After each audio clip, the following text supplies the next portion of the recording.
नमस्कार, crime line के एक और एपिसोड में आपका स्वागत है। क्राइम की दुनिया अंधेरी है, काली है और डरावनी भी, जिसकी बलि हर रोज चढ़ते हैं सैकड़ों मासूम, जिनका कसूर बस इतना ही होता है कि वो गलत वक्त पर गलत जगह पर होते हैं या फिर एक खूंखार अपराधी की नजर में आ जाते हैं। वक्त बदल रहा है और बदलाव अच्छे होंगे, खासकर महिलाओं के लिए, ऐसा हम सबका मानना था। आज हालात तो बदले हैं, लेकिन क्या परिणाम अनुकूल है? क्यों लड़कियां और बच्चियां आज सुरक्षित नहीं हैं? क्यों रोज सामने आ रहे हैं रेप और शोषण के अनगिनत मामले? कहीं ना कहीं हमारा समाज भक्षक भी है और पीड़ित भी। और जितनी जल्दी हम इस बात को समझ लें, स्वीकार कर लें, उतना ही बेहतर है हम सबके लिए। तो आगे बढ़ते हैं हमारे पहले सेगमेंट में, जहां हम क्राइम से जुड़ी तमाम छोटी बड़ी खबरों से रूबरू करवाते हैं।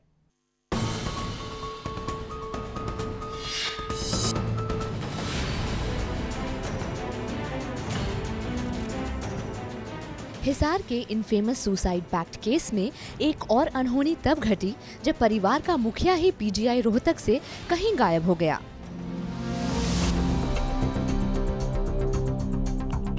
दिन भर गायब रहने के बाद आखिरकार पुलिस ने रोहतक के पास ही मैना गांव से महेंद्र को पकड़ लिया। पुलिस के मुताबिक वो उस समय गांव के पास ही एक खेत में छुपा हुआ मिला।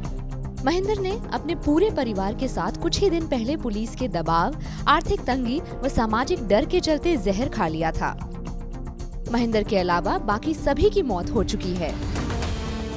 पीड़ित परिवार की एक महिला व बच्ची ने 22 अप्रैल को हिसार में ही दम तोड़ दिया था, जबकि 9 वर्षीय बच्चे ने 23 अप्रैल को पीजीआई रोहतक में इलाज के दौरान दम तोड़ दिया। उस समय परिवार के मुखिया और एक बच्चा भी जिंदा थे, जिनकी हालत गंभीर बनी हुई थी। परंतु 24 अप्रैल को परिवार के तीसरे बच्चे ने भी पीजीआई रोहतक में दम तोड़ दिया। जानकारी के अनुसार परिवार की एक नाबालिग लड़की के साथ लगभग 1 साल पहले बलात्कार हुआ था, जिसमें एक आरोपी के खिलाफ केस चल रहा है और लड़की इसी वर्ष फरवरी माह से गायब है। परिवार ने पुलिस में इसकी गुमशुदगी की रिपोर्ट दर्ज करवाई थी। अदालत ने इस मामले में सख्त रुख लेते हुए हिसार पुलिस को 30 अप्रैल तक लड़की को खोजकर पेश करने के आदेश दिए थे, जिसके चलते पुलिस पीड़ित परिवार पर लड़की के लापता होने का दबाव बना रही थी। लड़की को खोजने के लिए पीड़ित परिवार का काफी पैसा खर्च हो गया। माना जा रहा है कि इन्हीं सभी कारणों के चलते पीड़ित परिवार ने यह कदम उठाया है।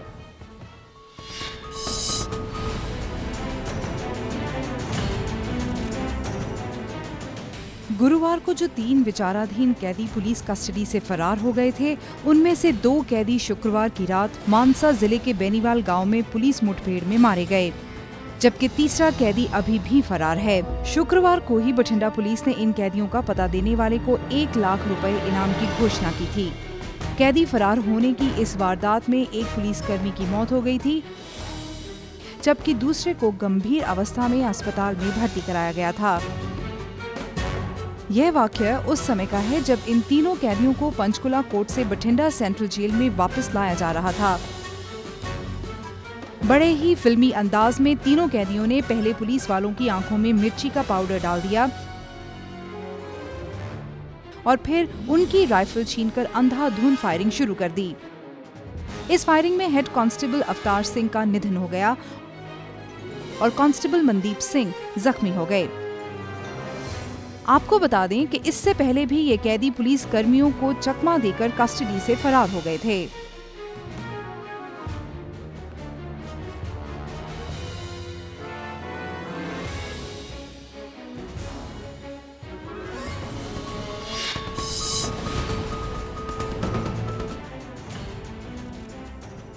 गुरुवार को गुड़गांव पुलिस को एक बड़ी कामयाबी तब मिली जब उन्होंने कुछ कुख्यात बदमाशों को एक वारदात को अंजाम देने के पहले ही दर दबोचा। गुरुवार की शाम को गुड़गांव पुलिस की अपराध शाखा को सूचना मिली थी कि कुख्यात अपराधी संदीप गाडोली गैंग के सदस्य किसी वारदात को अंजाम देने जा रहे हैं। पुलिस तुरंत हरकत में आई और जगह जगह पुलिस चेक पोस्ट लगा दिए।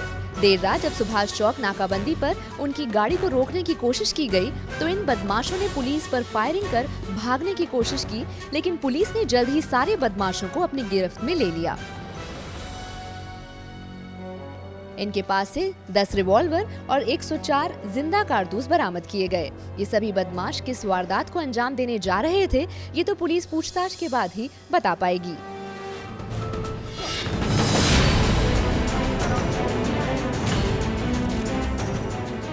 पिछले दिनों दिल्ली में जिस 5 साल की बच्ची के साथ दुष्कर्म हुआ था वो अब खतरे से बाहर है और डॉक्टरों का कहना है कि वह जल्दी ही ठीक हो जाएगी।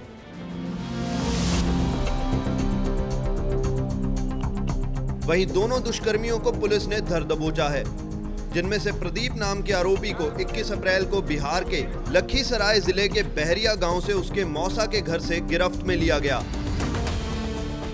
जबकि दूसरे आरोपी मनोज को पुलिस पहले ही 19 अप्रैल को उसके ससुराल बिहार में मुजफ्फरपुर जिले के चिकनौटा गांव से पकड़ चुकी है। दोनों अपराधी बच्ची को मरा हुआ सोचकर वहां से फरार हो गए थे।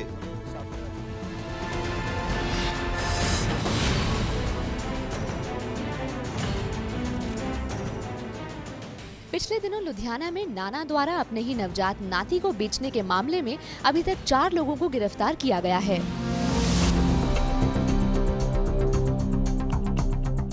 ये चारों आरोपी लुधियाना के ही हैं, जिन्होंने एक दूसरे के साथ मिलकर इस मामले को अंजाम दिया था। वहीं पुलिस अभी तक दिल्ली के उस व्यापारी को भी नहीं पकड़ पाई है, जिसके साथ बच्चे का सौदा 8 लाख रुपए में किया गया था।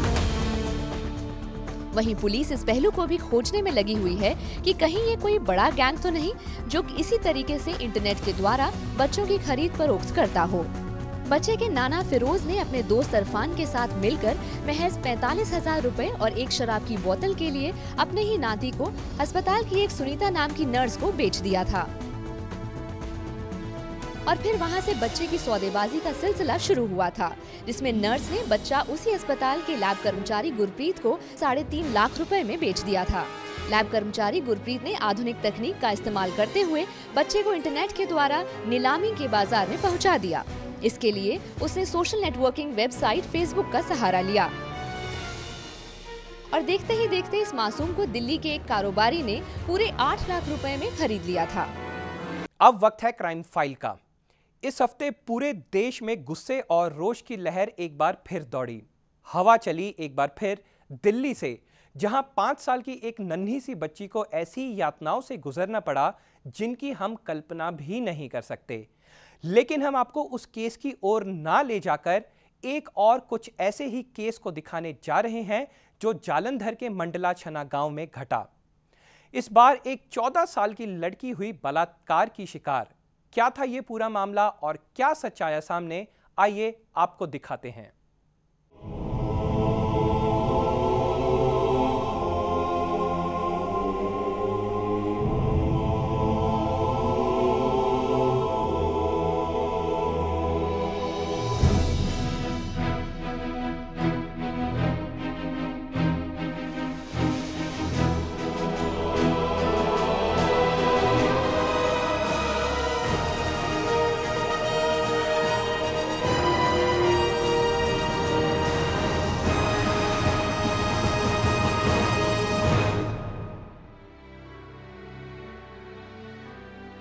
ये है जालंधर का सिविल अस्पताल, जहां 6 फरवरी को एक 14 साल की लड़की को काफी गंभीर हालत में लाया गया।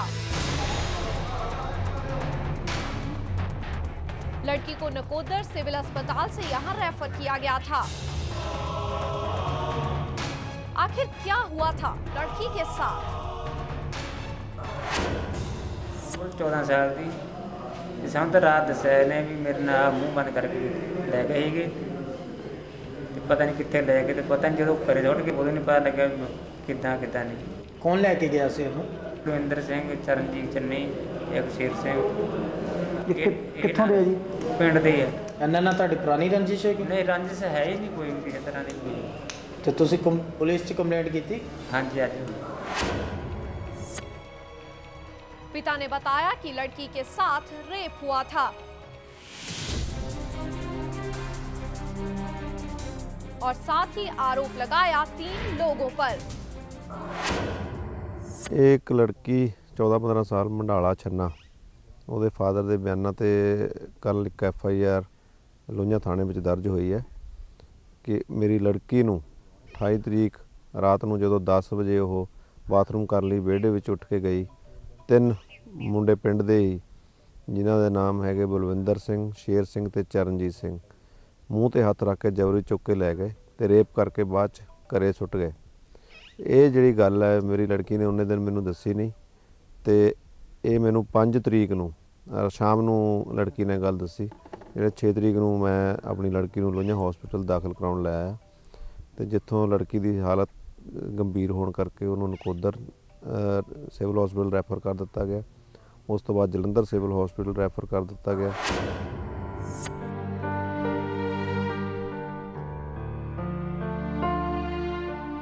सबसे बड़ी चिंता की बात थी लड़की की बिगड़ती हालत।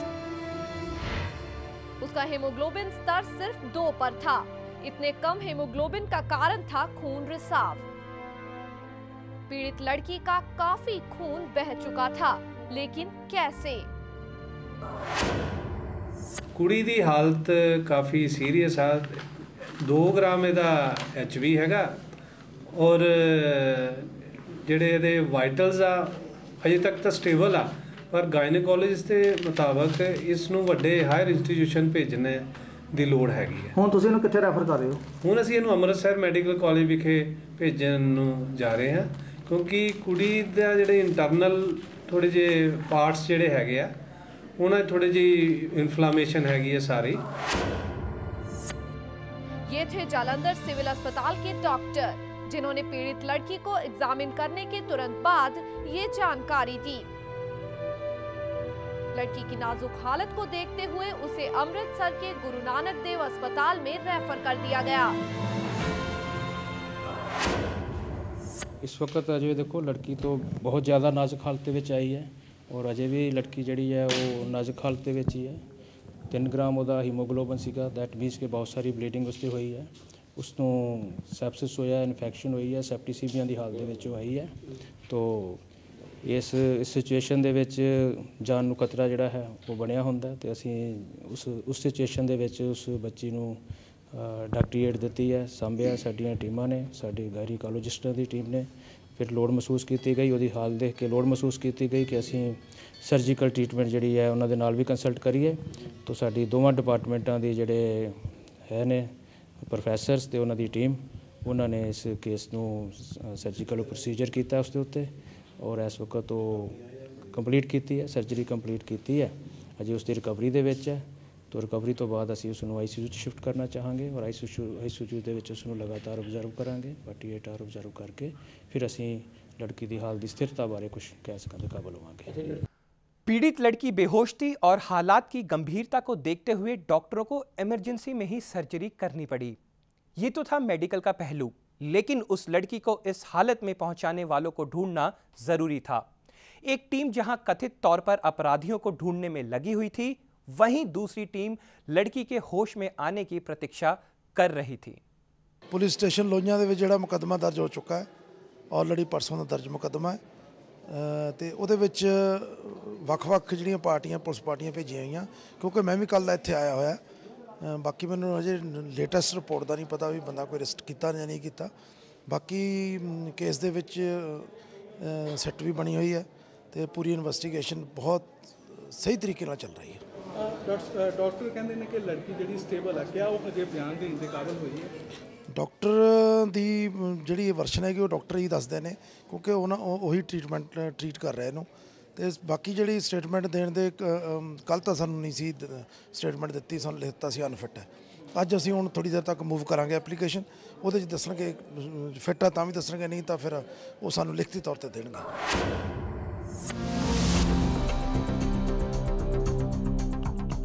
जहां पुलिस आरोपियों को पकड़ने के लिए छापेमारी कर रही थी, वहीं तीनों आरोपियों ने 9 फरवरी को एक के बाद एक पुलिस के सामने खुद को सरेंडर कर दिया।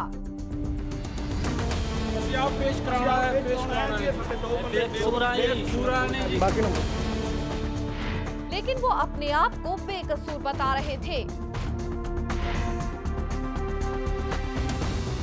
आपको बता दें कि तीनों आरोपी एक ही परिवार के थे और इनमें से 2 तो सगे भाई थे। सारे ही व्याह वरे हैं, 3 भरा। मेरे बच्चे सानू फसाया जा रहा वा, साढ़े 8 साल की एक गुड़िया वा, 6 साल की एक, 4 साल का लड़का वा। सर सानू बेइल्जाम ही फसाया जा रहा वा, साडे इहदे च कोई तलकी नहीं। वहां पीड़ित लड़की की दादी ने एक और कंट्रोवर्शियल बात बोलकर पुलिस को सख्ते में डाल दिया। भी कुड़ी ढिली हुई है ते असी तो बनाया भी कुड़ी नूं महीना है ते महीने दे बाहर बहती रही है। उन्होंने नहीं सी मैनू माड़ा माड़ा दर्द भी, असी आखा भी महीने में दर्द भी हो जाता है ते पेशाब कर बैठी है तो खून की एडी कोई बोटी जी आई है। असी आखा ओदा कोई बोटी हो जाती है। किन्ने कदों की गल है जी? ये 14-15 दिन हो गए, 15 खुद ही हो गए। 15 दिन पुरानी गल है। हाँ तो असी आखा भी महीना है तो आपे हट जाना। दवाई दूई ली आ? दवाई आपा ली कोई नहीं। कुड़ी कितने रहिंदी सी पहला? कुड़ी तो गई है धागा फेड़ी थी गंजा नूं कत्ते में, कत्ते महीना 3 महीने के 4 आज हुण कत्ते गई है ते ये कुड़ी नूं उत्थे जांदा बुखार हो गया ते ये कुड़ी रही है 6 दिन। ये आखा पापा मैनू बुखार हो गया तो मैनू ले जा। मुंडे दा बाप आ गया तो ले आया। कितना टाइम रही उत्थे? 6 दिन। नहीं धागा फैक्ट्री कितना टाइम लगी? 6 दिन। 6 दिन? 6 दिन। 3 महीने पुरानी गल है। हाँ।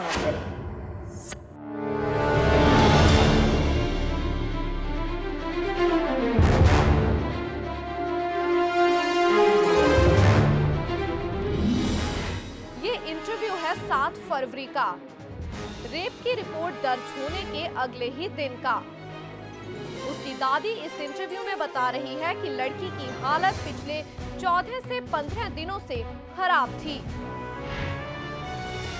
यानी कि जनवरी की 20-21 तारीख से, जबकि परिवार वालों का कहना था कि उनकी बेटी के साथ 28 जनवरी को रेप हुआ।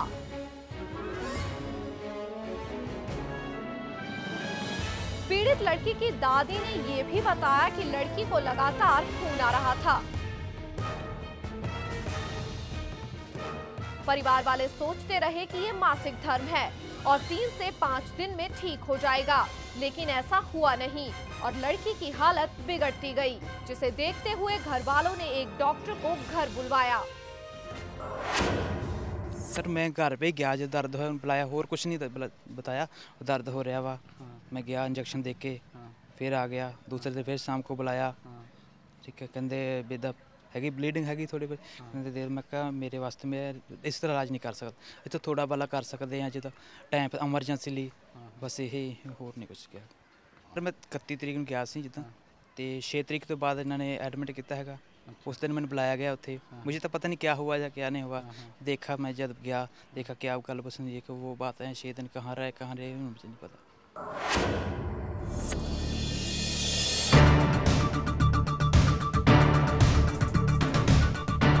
ये एक ऐसा केस था जो रीजनल न्यूज की सुर्खियों में लगातार बना रहा।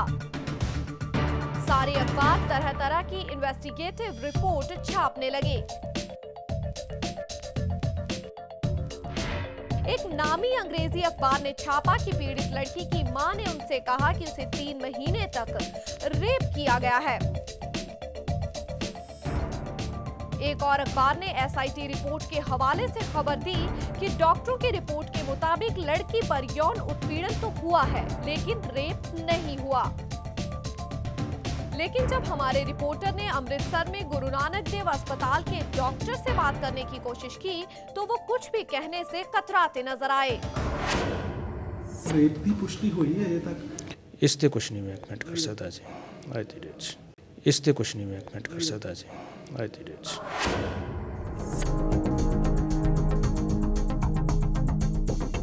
हमने उनके गांव वालों और पड़ोसियों से भी बात की, उनका क्या कहना था आइए सुनते हैं। ਅੱਜ 20 ਦਿਨ ਹੋ ਗਿਆ ਕੁੜੀ ਬਿਮਾਰ ਹੋਈ ਨੂੰ ਤੇ ਇਹਨਾਂ ਕਿਹਾ ਵੀ 28 ਤਰੀਕ ਨੂੰ ਗਵਾਹ ਕੀਤੀ ਕੁੜੀ। ਇਹ ਬਿਲਕੁਲ ਝੂਠਾ ਇਲਜ਼ਾਮ ਲਾਇਆ ਗਿਆ ਮੁੰਡਿਆਂ ਮਗਰ, ਬਿਲਕੁਲ ਝੂਠਾ ਹੈ ਇਹ ਮਾਮਲਾ। ਜੀ ਇਦਾਂ ਸਿੱਟ ਨਹੀਂ ਗਲਤ ਲੱਗਿਆ ਜਾਏ ਕਿ ਲੱਗ ਗਿਆ, ਇਸ ਤਰ੍ਹਾਂ ਜਾਂ ਨਜਾਇਜ਼ ਧੱਕਾ ਹੋ ਗਿਆ। ਵੀ ਇਹਨਾਂ ਦੀ ਜਿਹੜੀ ਅਸਲ ਵਾ ਅਸਲ 4-5 ਤੋਂ ਮਹੀਨਿਆਂ ਤੋਂ ਇਹ ਠੀਕ ਨਹੀਂ ਸੀ ਕੁੜੀ ਇਹ।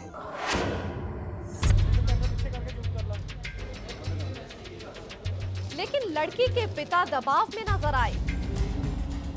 जहां वो पुलिस की कारगुजारी से संतुष्ट लगे, वहीं उन्होंने गांव वालों पर ये आरोप मढ़ दिया कि उन पर केस वापस लेने का दबाव बनाया जा रहा है। पुलिस की कार्रवाई जिहड़ी कीती जा रही है उस तो तुसीं खुश हो? हाँ जी, वो तो खुश है। उस तो खुश हो? हाँ जी। ਤੇ ਤੁਸੀਂ ਇਹ ਕਹਿ ਰਹੇ ਹੋ ਕਿ ਤੁਹਾਨੂੰ ਦਬਾਅ ਪਾਇਆ ਜਾ ਰਿਹਾ? ਦਬਾਅ ਪਿੰਡ ਵੱਲੋਂ ਪਾਇਆ ਜਾ ਰਿਹਾ ਜੀ। ਕੀ ਦਬਾਅ? ਉਹ ਪਾਉਂਦੇ ਤਾਂ ਕੇਸ ਤੁਹਾਡੇ ਤੇ ਪੁੱਠਾ ਪਾ ਦੇਣਾ, ਤੁਸੀਂ ਰਾਜੀਨਾਮਾ ਕਰ ਲਓ, नहीं तो ਅਸੀਂ ਤੁਹਾਨੂੰ ਪਿੰਡੋਂ ਕੱਢ ਦੇਵਾਂਗੇ। गुत्थी उलझती नजर आ रही थी। लड़की बीमार थी और उसके साथ गलत होने का इशारा भी हो रहा था। लेकिन किसने किया उसके साथ ऐसा? क्या उसके परिवार ने जबरदस्ती उसके असली हालात छिपाने की कोशिश कर कुछ बेकसूर लोगों पर एक बहुत ही गंदा आरोप मढ़ा, या फिर गांव और समाज वाले इस परिवार के खिलाफ एकजुट हो गए थे?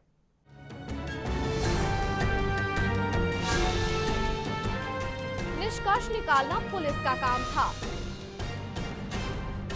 डॉक्टरों की रिपोर्ट और पड़ोसियों का बयान लेकर पुलिस को इस केस में कोई तथ्य नजर नहीं आया और उन्होंने कोर्ट में ये केस खारिज करवा दिया।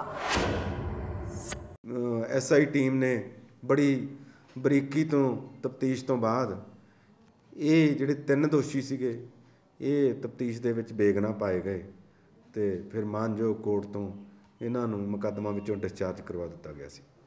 ਜਿਹੜਾ ਭਾਈ ਇਹਦੇ ਚ ਜਦੋਂ ਇਨਵੈਸਟੀਗੇਸ਼ਨ ਕੀਤੀ ਕੋਈ ਮੋਟਿਵ ਪਤਾ ਲੱਗਾ ਕਿ ਕਿਉਂ ਇਹਨਾਂ ਦੇ ਪਰਚਾ ਕਰਾਇਆ ਗਿਆ? ਇਨਵੈਸਟੀਗੇਸ਼ਨ ਦੇ ਵਿੱਚ ਤੱਥ ਕੀ ਬਾਹਰ ਆਏ? ਇਹ ਹਜੇ ਤਫਤੀਸ਼, ਕਿਉਂਕਿ ਮੁਕੱਦਮੇ ਦੀ ਤਫਤੀਸ਼ ਹਜੇ ਚੱਲ ਰਹੀ ਆ, ਇਸ ਸਟੇਜ ਤੇ ਕੁਝ ਵੀ ਨਹੀਂ ਕਿਹਾ ਜਾ ਸਕਦਾ। ਬਿਲਕੁਲ ਮੈਂ ਨਿਰਦੋਸ਼ ਸੀਗਾ ਔਰ ਮੈਂ ਆਪਣੇ ਆਪ ਨੂੰ ਬੇਕਸੂਰ ਸਾਬਤ ਕਰਨਾ ਚਾਹੁੰਦਾ ਹਾਂ ਕਿ ਸਾਡੇ ਪਰ ਬਿਨਾਂ ਮਤਲਬ ਇਹ ਇਲਜ਼ਾਮ ਲੱਗਿਆ ਸੀਗਾ। ਸਾਨੂੰ ਨਹੀਂ ਸੀ ਪਤਾ ਇਹ ਗੱਲ ਦਾ, ਸਾਨੂੰ ਪਤਾ ਹੀ ਨਹੀਂ ਸੀਗਾ ਇਹ ਗੱਲ ਦਾ ਵੀ ਕੰਮ ਹੋਊਗਾ ਸਾਡੇ ਤੇ। ਕੁੜੀ ਦਾ ਬਲਾਤਕਾਰ ਬਾਰੇ ਸਾਨੂੰ ਤਿੰਨਾਂ ਭਰਾਵਾਂ ਨੂੰ ਝੂਠਾ ਕੇਸ ਦਰਜ ਦੇ ਕੇ ਫਸਾਇਆ ਜਾ ਰਿਹਾ ਸੀ।